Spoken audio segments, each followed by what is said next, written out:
Vamos a tratar, hermanos, de orientar acerca del significado de la Santa Cena. ¿Está bien, hermanos? ¿Sí?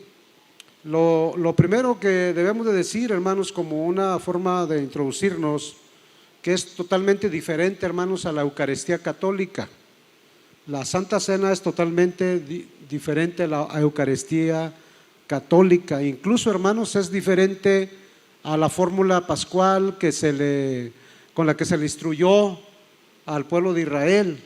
Es diferente. En el caso del pueblo católico, hermanos, ellos consideran que el vino es literalmente la sangre de Cristo y que el pan con el que se celebra, o sea, que son literal el cuerpo y la sangre de Cristo. ¿Sí? Y lo defienden, hermanos, con mucha fe y con mucha convicción. Sin embargo, hermanos, el cuerpo de Cristo, la sangre de Cristo, el cuerpo de Cristo fue sacrificado una vez y para siempre, y su sangre fue derramada para remisión de nuestros pecados una vez y para siempre, no más. Ahora todo es lo que hacemos, ¿verdad? Es un memorial simbolizando y recordando, hermanos, ese sacrificio maravilloso que el Señor Jesucristo hizo. También, hermanos, en el caso de la Pascua judía, la fiesta judía es una celebración básicamente de la independencia, de la esclavitud que ellos sufrieron en el pueblo de Egipto. Mientras que el pueblo de Egipto, hermanos, estaba sufriendo el luto de sus muertos primogénitos en todas sus casas, el pueblo de Israel estaba obedeciendo a Dios, celebrando una fiesta con un cordero asado al fuego, con pan sin levadura y con hierbas amargas, símbolo, hermanos, del sacrificio perfecto que un día el Cordero de Dios iba a realizar en la cruz del Calvario. Y hierbas amargas, hermanos, simbolizando la vida de aflicción, de dolor, de amargura que tuvieron ellos en la tierra ajena, en la tierra de Egipto, por causa del faraón. Y el pan sin levadura, hermanos, simbolizando, ¿verdad?, la sinceridad que demanda Dios para todos sus seguidores, para todos sus hijos, hermanos. Sinceridad en cuanto a la forma de adorarle, en cuanto a la forma de servirle, que haya sinceridad, sin falsedades. Porque lo que hace la levadura, hermanos, es fingir lo que no es, ¿verdad? Y a Dios le agrada, hermanos, que seamos honestos, que seamos sinceros con Él en todo. Que si estamos tristes debemos reconocer delante de Él que estamos tristes y que nos dé su ayuda. Si estamos disgustados, hermanos, debemos decirle que el Señor nos ayude a regular, a quitar el enojo de ser necesario, ¿verdad?, para no pecar contra Él y no dar lugar al enemigo, ¿verdad? Seamos honestos, es lo que quiere el Señor. Amén, hermanos. Entonces, hermanos, en base al significado de lo que es la Santa Cena, debo decirle como primera cosa que esto es un sacramento bíblico. En la Biblia solamente hay dos sacramentos: hay el sacramento del bautismo y el sacramento de la Santa Cena. Amén.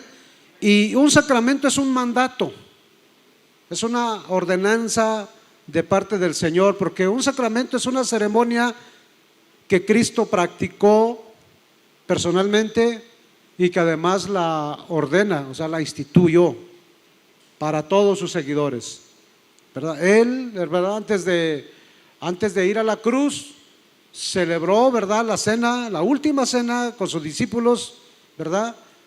Encontraron un lugar, ¿verdad?, bien elegido para celebrar la Santa Cena, y ahí estuvieron rodeados con todos sus discípulos.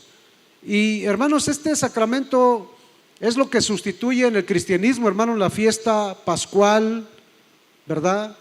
Porque ya nosotros no tenemos necesidad de celebrar la Pascua. Tenemos mucho que aprender de ella, porque también nosotros sin Cristo vivimos una vida de dolor, de aflicciones, una vida vacía, insípida, sin sabor, sin sentido. Sin Cristo la vida ¿verdad?, no servía en nosotros. Y hermanos, igual para nosotros el Señor demanda que nuestro corazón sea sincero delante de Él, y que siempre, hermanos, mantengamos nuestra convicción en nuestros corazones de ese sacrificio perfecto, ¿verdad?, que se realizó en la cruz del Calvario, donde Jesucristo, nuestro Salvador, entregó su vida, hermanos, para perdonar todos nuestros pecados. Bendito sea su nombre, hermanos. Un sacramento, hermanos, es una ceremonia, le repito, que Cristo practicó y que además ordenó. Se la ordena a usted. Después de haber creído en Jesús, después de ser un seguidor de Él, usted debe de participar también de este sacramento, de esta ceremonia. Pero también es una proclamación. Es una proclamación. Dice que la muerte del Señor anunciamos cada vez que celebramos la Santa Cena, estamos anunciando la muerte del Señor hasta el día que Él venga. Es una proclamación, hermanos, de la muerte física, de la muerte física de nuestro Señor Jesucristo, porque lo que murió, ¿verdad?, fue su cuerpo. Y además, hermanos, en cuerpo y en espíritu se levantó al tercer día. Cristo nunca dejó de ser, nunca dejó de existir. Eso es un misterio, ¿verdad?, que tal vez no podemos nosotros descifrar cómo es que murió de esa forma. Pero si simplemente nosotros, los seres humanos, dice que el cuerpo va, ¿verdad?, al polvo y el espíritu va a quien lo dio. Por eso estoy diciendo, hermano, que esto es una muerte física solamente de nuestro Señor Jesucristo. Y es una proclamación de una muerte, hermanos, por voluntad propia. El Señor Jesucristo dijo: a mí nadie me quita la vida, sino que yo de mí mismo la pongo. Tengo poder, dijo, para ponerla, y tengo poder para volverla a tomar. Dice: este mandamiento recibí de mi Padre. O sea, poner la vida y volverla a tomar. O sea, nadie le quitó la vida, hermanos. Solamente que en el momento la gente no lo entendía. Incluso Pedro se atrevió a decirle: no vayas, que no te acontezca tal cosa. Y el Señor le dijo: apártate de mí, Satanás, porque me eres estorbo. Que la gente no entendía, ¿verdad?, que esto era una necesidad, una proclamación de una muerte, hermanos, bien predeterminada y además necesaria. Era necesario, hermanos.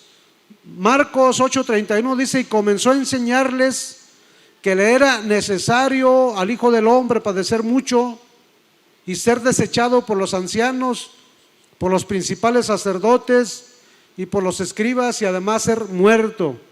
Dice: y resucitar después de 3 días. Eso era necesario. Y Mateo 9:21 dice: desde entonces comenzó Jesús a declarar a sus discípulos que le era necesario ir a Jerusalén y padecer mucho de los ancianos, de los principales sacerdotes y de los escribas, y ser muerto y resucitar al tercer día. Era una necesidad, era necesario, algo que ya estaba escrito, algo que estaba profetizado. Era una necesidad, hermanos, porque ningún sacrificio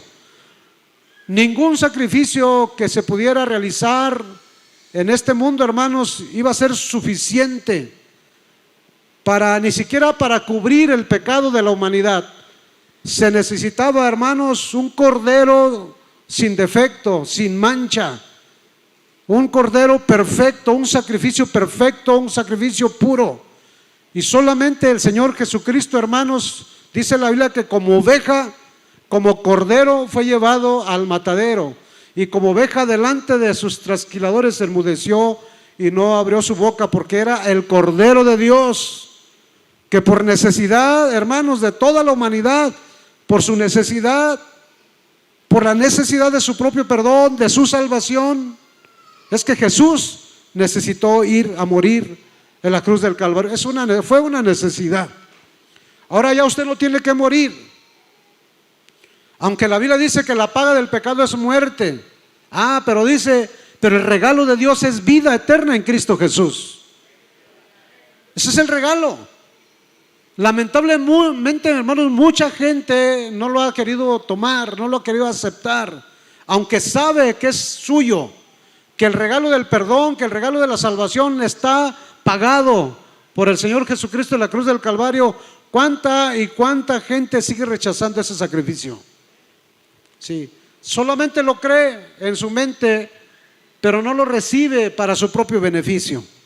Espero que todos los que estemos aquí realmente hayamos aprovechado, hermanos, ese regalo maravilloso, el sacrificio de Jesús. Que Jesucristo realmente ya sea su Salvador personal.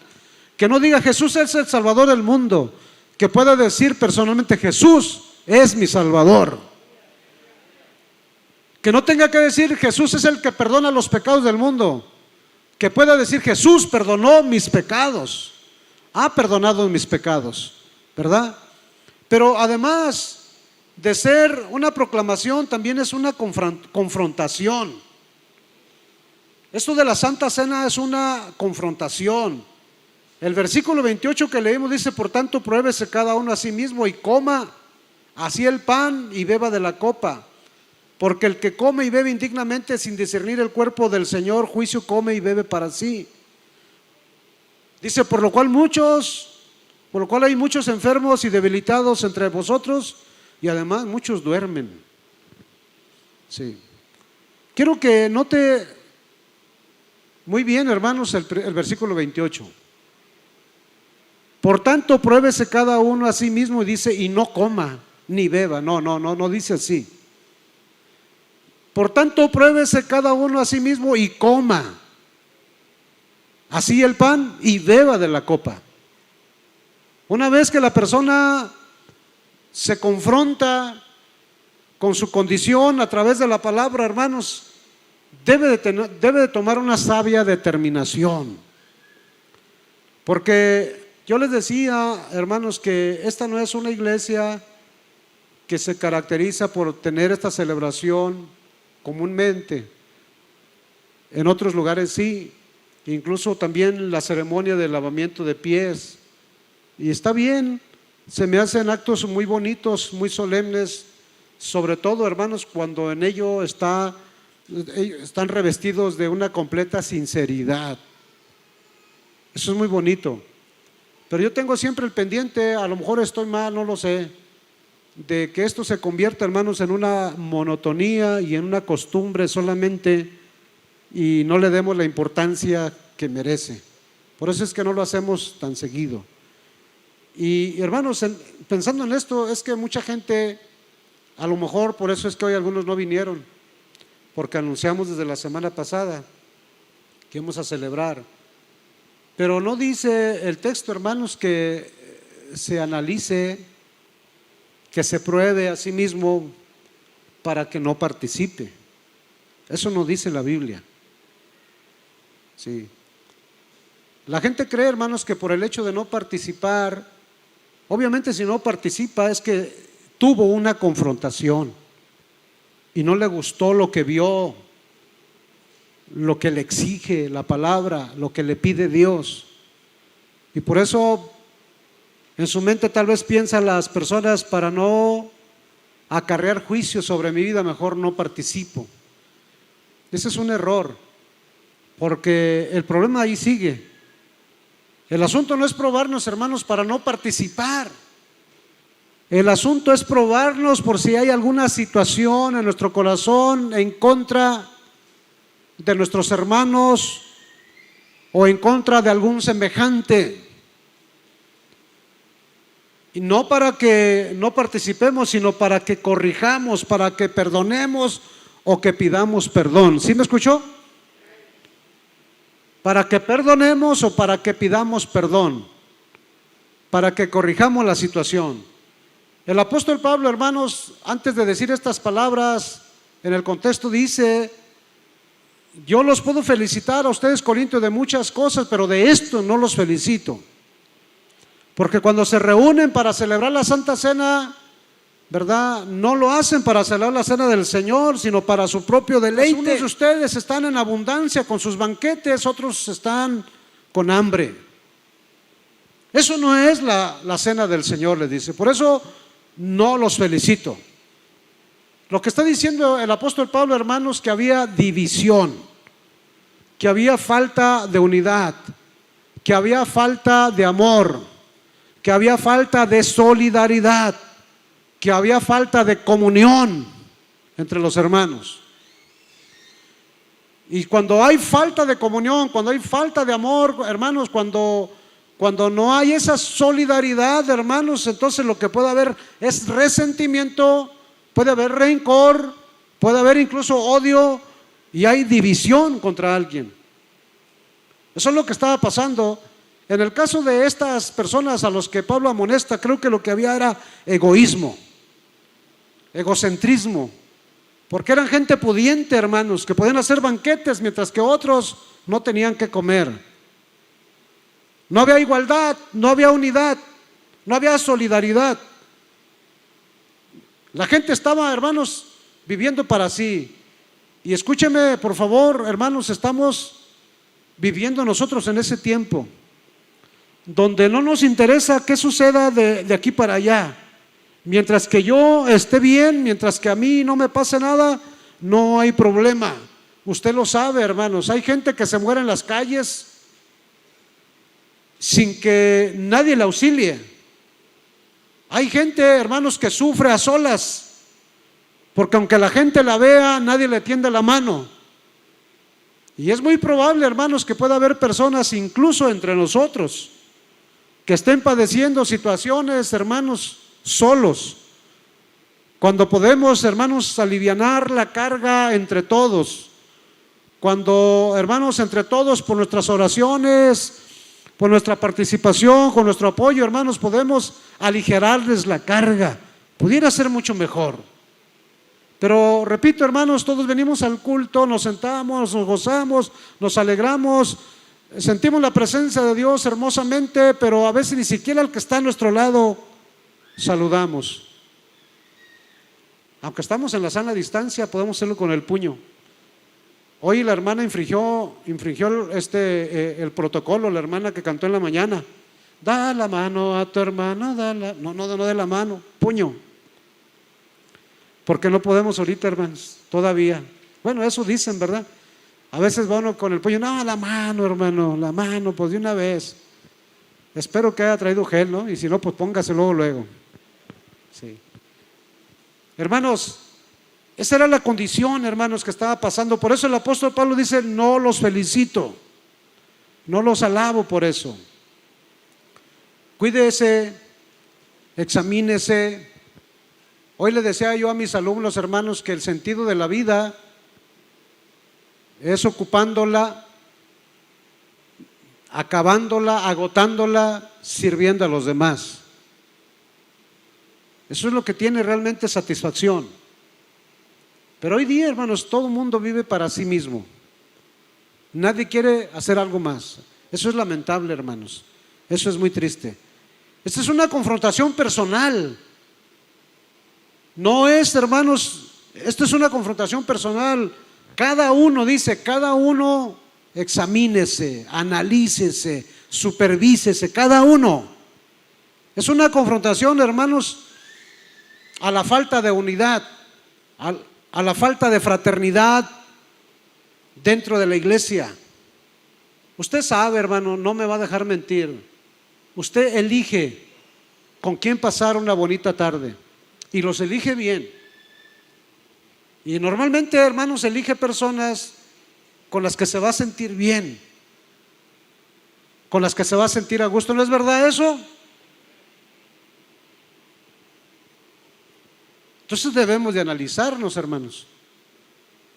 Yo le dije la otra vez no sé si aquí en la clase de los líderes, dije, los hermanos estamos acostumbrados de que tenemos un convivio, invitamos a puros hermanos. Y luego comen mucho y ni regalo llevan. ¿Por qué no invitamos a esa gente que necesita a veces? Porque llevamos, hermanos, normalmente, no está mal, pero en el contexto que yo le estoy hablando el día de hoy, hermanos, necesitamos analizarnos. Cada quien elige a veces, hermanos, con quién reunirse, con quién convivir. Sí. Ya hay muy pocas personas, hermanos, que quieren confraternizar con los pastores. Y no creo que me estoy ofreciendo, hermanos, como a veces piensan, pero les hace falta mi presencia ahí en su mesa de vez en cuando. Sí. Aunque nadie diga amén, como dijo el hermano Castillo. Sí. Porque ya hoy día cada quien elige, hermanos, con quién pasarla un buen rato. Sí. Yo a veces le digo, les recomiendo a algunos de los hermanos de la iglesia, inviten al hermano, inviten a la hermana. No, invitan al que se avienta mejores chistes, aquel con que no los confronta con su condición de vida. Esta es una confrontación, hermanos, de parte del Señor. Sí, pero al anunciarles esto, dice lo que sigue: no los alabo porque no se congregan para lo mejor, sino para lo peor, dice el apóstol Pablo. Pues en primer lugar, cuando se reúnen como iglesia, oigo que hay entre ustedes divisiones, y en parte lo creo. Porque es preciso, dice, que entre vosotros haya disensiones, para que se hagan manifiestos entre vosotros los que no son aprobados. Los que hacen disensiones no son aprobados. Los que hacen chisme no son aprobados. Los que siembran cisma no son aprobados. Dice: cuando pues os reunís vosotros, esto no es comer la cena del Señor, porque al comer cada uno se adelanta a tomar su propia cena, y uno tiene hambre y otro se embriaga. Pues no tenéis casas en que comáis y bebáis, o menospreciáis la iglesia del Señor y avergonzáis a los que no tienen nada. ¿Qué os diré? Os alabaré, en esto no os alabo. Imagínense, mire, en la iglesia donde nosotros fuimos miembros, casi todas las fiestas que se organizaban en aquel entonces eran fiestas de traje. ¿Saben cuáles son, verdad? Que yo traje las tortillas, que yo traje el chile colorado, que yo traje la sopa, y todo se hacía ahí. Y todo se ponía, hermanos, en la mesa. Y de lo que llevaba cada quien, a veces ni siquiera le tocaba comer, porque se ponía y se empezaba a servir. Sí. Pero yo me daba cuenta de algo, hermanos, que a veces aquellas personas que llevaban solamente su sopita, a veces se la ponían por ahí abajo y empezaban a servir todo lo demás. Y la persona que llevó la sopita a veces tenía que dar su trastecito y llevárselo para la casa. Eso también es menospreciar, ¿verdad? Pero lo hacía nuestro pastor, hermanos, con el fin de todos estar en unidad. Pero mire, siempre hay alguien, hermanos, que quiere marcar una diferencia. Sí. Siempre hay alguien que quiere marcar algo así. Esta es una confrontación, hermanos, con las convicciones personales acerca del cuerpo de Cristo. Todos somos miembros los unos de los otros, hermanos en Cristo, hermanos, estamos unidos a un solo cuerpo. Y todos, aunque tengamos diferente función, hermanos, todos somos igual. Todos somos igual. ¿Sí? Esta es una confrontación, hermanos, con la posible causa, no lo sé, de los padecimientos personales. Porque déjeme le digo, hermanos, hay gente que está en pruebas, está pasando por alguna enfermedad porque es una prueba de Dios. Hay gente que sí, literalmente. Pero escúcheme bien lo que le voy a decir: hay otras personas que están en condiciones no de prueba, sino probablemente, hermanos, en condición de juicio. Y no porque haya participado de la Santa Cena, porque la Santa Cena es una ceremonia. Y Dios, hermanos, no está limitado, hermanos, a que nosotros tengamos una buena conducta en nuestra celebración. El interés de Dios, hermanos, es que tengamos un estilo de vida agradable y perfecto delante de su presencia siempre, siempre, continuamente, para que cuando celebremos la Santa Cena todos estemos listos, estemos preparados. ¿Sí? Pero hay gente, hermanos, que no, que deliberadamente, hermanos, a veces pecan contra sus propios hermanos, y muy seguido contra el pastor. Y eso, hermanos, a nadie perjudica más que a sí mismo. A mí a veces me vienen a pedir perdón, hermanos, perdónenme, hermano, porque dije, yo ni siquiera me di cuenta, ya ni me hubiera dicho, hombre. Yo lo tenía en buen concepto, ni me hubiera dicho nada. Sí, ni me afectó en nada. Pero miren las personas, hermanos, cómo se afectan. Dice la palabra de Dios, hermanos, que por esa causa algunos hermanos están enfermos, algunos están debilitados y otros duermen. Sí. El factor principal, escúcheme bien lo que le voy a decir, el factor principal que utiliza, que aprovecha el enemigo, hermanos, para influenciar sobre una vida e incluso poseerla, hermanos, es el resentimiento. Es el enojo contra alguien, la falta del perdón. Yo he tenido, hermanos, esa experiencia por las personas a las que les hemos ministrado, que están, especialmente, hermanos, los hijos contra los padres. Cuando un hijo se enoja contra su papá, no sabe qué problemas está ocasionando. Porque hay hijos atrevidos, hermanos, que se atreven a enojarse contra sus propios padres, cuando debe vivir siempre agradecido por ellos, siempre. ¿Cuántos agradecen por sus papás, hermanos? Sí. Siempre debe estar agradecido. Ese es el principal factor, hermanos. Y esa puede ser, hermanos, la posible causa de los padecimientos, para no señalar a nadie, de alguno de ustedes. Porque algunos de ustedes ya han acudido con los médicos, no les haya nada. No les haya nada. Le buscan y no les haya nada, pero siguen enfermos. No se diga ahora con lo del COVID, hermanos, cuánta gente se enfermó sin tener nada. Sin tener nada. Qué lamentable es eso. Pero hay gente, hermanos, que no puede mantenerse de pie, no puede mantenerse firme en el camino de Dios permanentemente.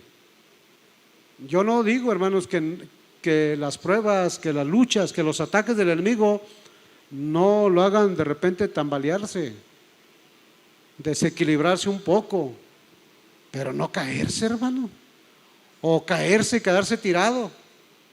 Hay gente, hermano, que tiene ya años, que están débiles, que están debilitados, ¿verdad?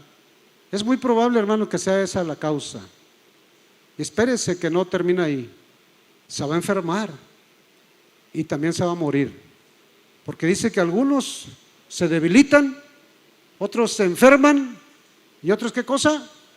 Oiga, ya hay algunos por ahí que les andan rondando los opilotes y no se dan cuenta, hermano. Y siguen montados en su macho, es verdad. Yo he sabido, hermano, de las amenazas que algunos por ahí traen. Y otros, hermanos, enfermedades que ya no se le acaban, como dicen los muchachos.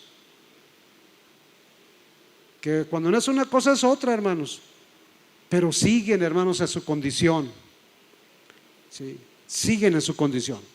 Así que, hermanos, pruébese en esta noche, pruébese en esta ocasión, analícese y perdone o pida perdón. Sí, hay veces a la gente que la ofendió ya ni siquiera existe, hermanos, y todavía lo quiere desenterrar para desquitarse. Me dijo una esposa de su marido un día, de tanto coraje que le tenía porque él se enojaba porque siempre lo tenía trabajando. Dijo: y cuando te mueras te voy a tener trabajando todavía. Te voy a hacer un reloj de arena para que trabajes de día y de noche. ¿Cómo ven? Así hay gente, hermanos, todavía ya están enterrados y todavía están enojados con ellos, hermanos. Yo les digo, hermanos, que el resentimiento es una fiera rabiosa que se la va a echar encima a usted misma y la va a destruir y la va a acabar. Mejor perdone. Voy a pasar al otro punto, hermanos, porque siento que se pusieron muy serios. Esto del significado de la Santa Cena, hermanos, también es un memorial, es un recordatorio. El 23 y 24 que leímos dice: porque yo recibí del Señor lo que también os he enseñado, que el Señor Jesús, la noche que fue entregado, tomó pan y habiendo dado gracias lo partió y dijo: tomad, comed, esto es mi cuerpo, que por vosotros es partido, haced esto en memoria de mí. Es un recordatorio, hermanos, del sacrificio de nuestro Señor Jesucristo, un sacrificio de amor. Filipenses 2:8 dice: y estando en la condición de hombre, se humilló a sí mismo, haciéndose obediente hasta la muerte y muerte de cruz. Es un sacrificio de amor. Cristo, hermanos, se dio por amor, mas Dios muestra su amor para con nosotros en que, siendo aún pecadores, dice, Cristo murió por nosotros. Y es un sacrificio único. Escúcheme bien, ya no va a haber más. Sus ayunos y sus oraciones no cuentan, hermanos, para su perdón.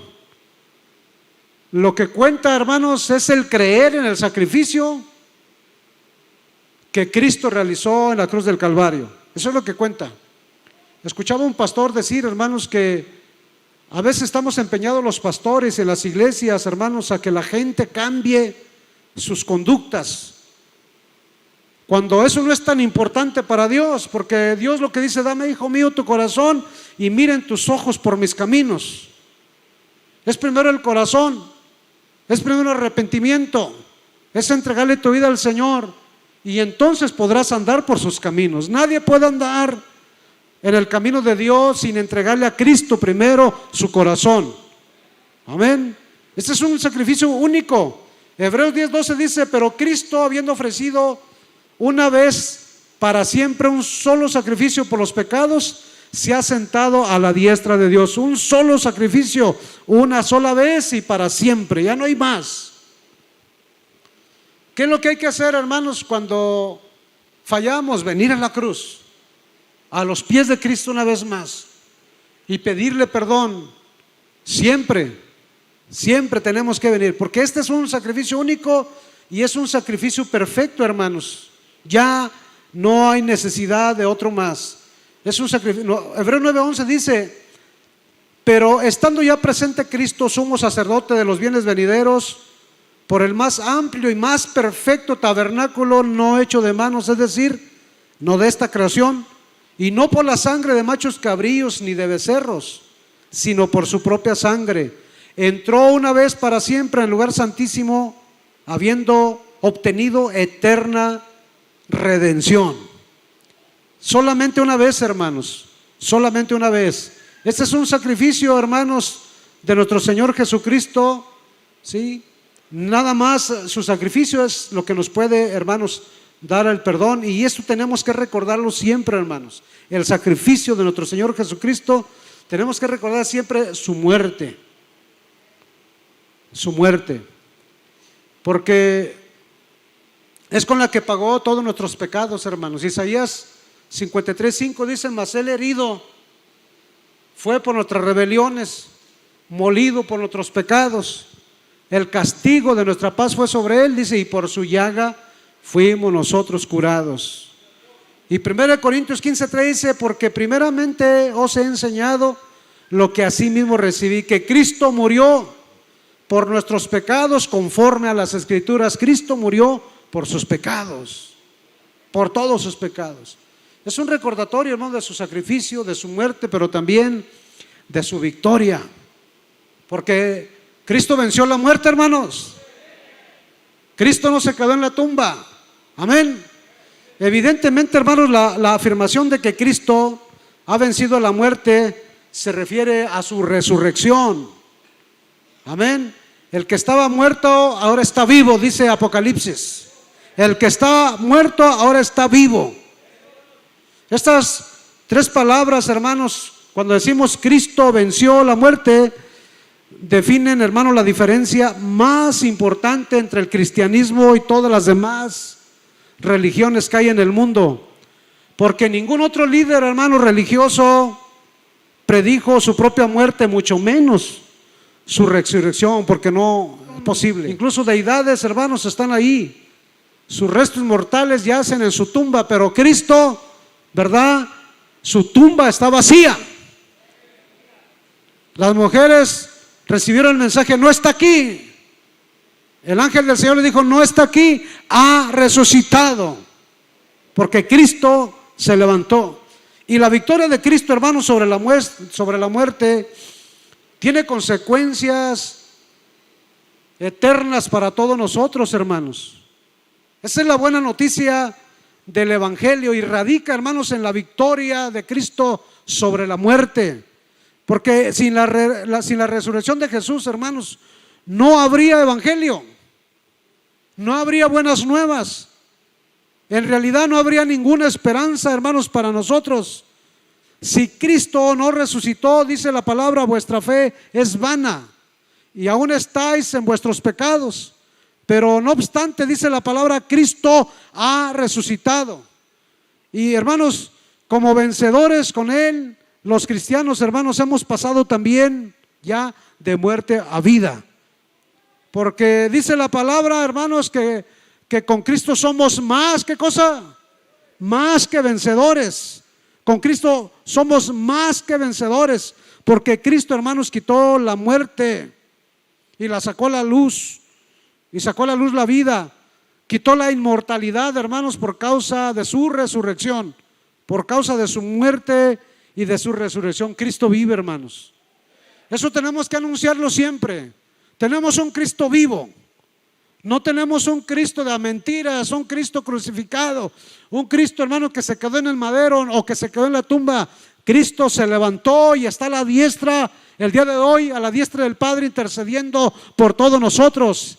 Y está aquí a través del Espíritu Santo, porque dijo que no nos dejaría desamparados, no nos dejaría huérfanos, que mandaría un consolador, un representante de Él, al Espíritu Santo, para que esté con nosotros todos los días hasta el fin del mundo. Cristo está aquí. Bendito sea su nombre. Tenemos que, hermanos, siempre tener presente que no estamos desamparados como aquellos otros que no tienen esperanza, hermanos. Nosotros tenemos un Cristo que vive y reina para siempre. Póngase de pie, por favor. Póngase de pie.